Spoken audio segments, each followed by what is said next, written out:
Joining me now here at the New York Stock Exchange is Eddie Ghabour, CEO and co-founder of Keys Advisor Wealth Management. Thank you for joining us here on Asset TV. Let's go straight to the markets and talk about that. We are witnessing one of the biggest snapback rallies of our time.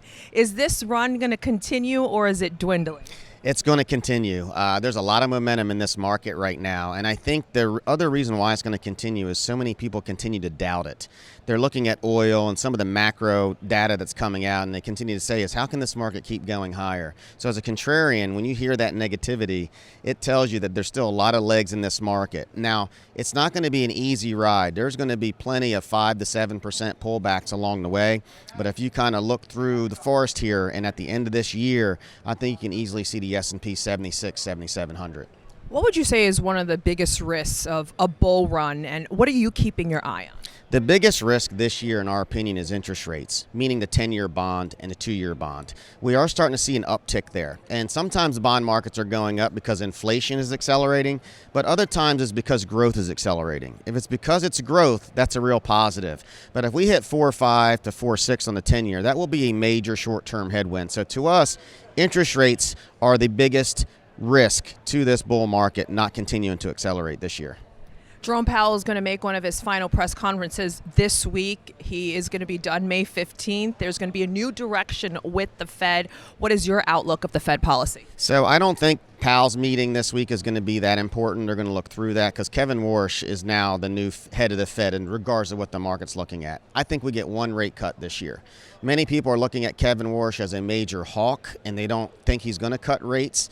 I think otherwise. Again, playing the contrarian play. I think we're going to get one rate cut, and then he's just going to be data dependent. Frankly, this market and economy is strong enough that we don't really need rate cuts. I think aggressive rate cuts would do more harm than good because it would cause inflation to accelerate even faster, and that would drive the 10-year to go higher. So I think one and done keeps the market happy, and then we'll just focus on growth on the earnings side and fundamentals. What happens to the markets in the next few months if the Strait of Hormuz continues to be closed? Then we are going to have a headwind. Right now, this market is looking through that because they're expecting this spike in oil to be transitory. And we are as well too. But if we're going the month of July and we still have oil over 100, then this bull thesis is going to get a shock. And that's when you could get that 10 to 15% correction. So that is another major risk to this bull market, is if this really stretches out, because at some point in time, the consumer and businesses can't continue to pay such high prices for diesel and gasoline. So we need to see oil start to trend back down towards the 60s. And we do think that will happen. And finally, how should investors position the current market environment right now? So we're a little different how we manage assets. We like to really concentrate in areas of strength. And the areas of strength, in our opinion, are things that are mostly tied to economic boom. And that is small caps is one of our strongest convictions. On the technology side, you want to be overweight semiconductors.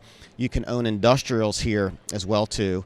And it's also important to know what not to own. And we don't own any consumer staples in our tactical strategies or healthcare. Those are defensive areas that won't do as well if you're trying to beat the S&P. And lastly, emerging markets. We think the international markets are a great story. Their valuations are low, and they've also taken the biggest hit from the Strait of Hormuz being closed. So if it opens back up, which we are optimistic it will, those markets will probably get a bigger jolt than the S&P 500. So for the first time in a while, we have a pretty good weighting in emerging markets. Incredible insights. Thank you so much for joining us. Thank you for having me.